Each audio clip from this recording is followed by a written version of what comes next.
Alright. Uy! Ready ka na naman. Ang lambot ng katawan ni ate.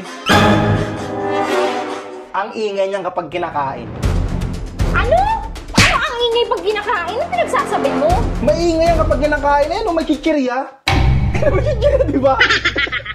Tatas na kaparador.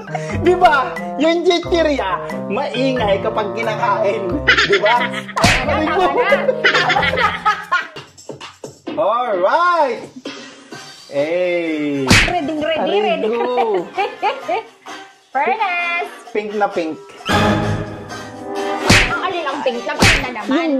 Yung damit! Di ba pink yung suot ni ate? Pink nga, pero napaka-observant mo ha. Pero sa tingin ko, ang bango ng bulaklak ni ate.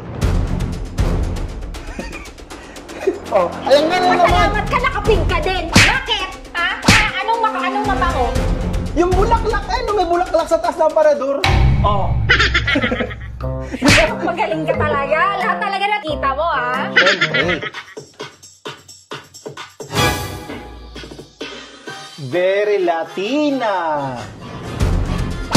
Arigo. Alam mo, napapansin ko. Bakit parang gustong-gusto mo sa puti? Ha? Hindi, oh. Hindi. Hindi. Talaga ba? Arigo. Paano mo i-explain tong video na to? Arigo.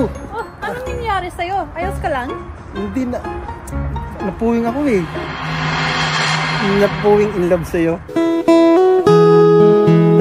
Let me explain. Mag-explain ka talaga. Napuwing talaga ako doon. Napuwing. Pero parang maghahalikan na kayo eh.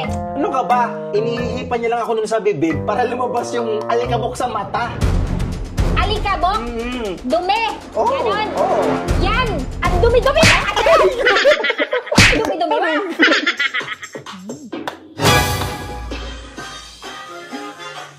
Nakakatuwa. Bakit nakakatuwa? Kasi sa wakas, matutuwa nito si Son Goku. Eh bakit naman? Siyempre, nahanap na yung mga nawawalang Dragon Balls. Nahanap na. Nahanap na. Talaga ba? Sa tingin mo ba ako natutuwa? Ha?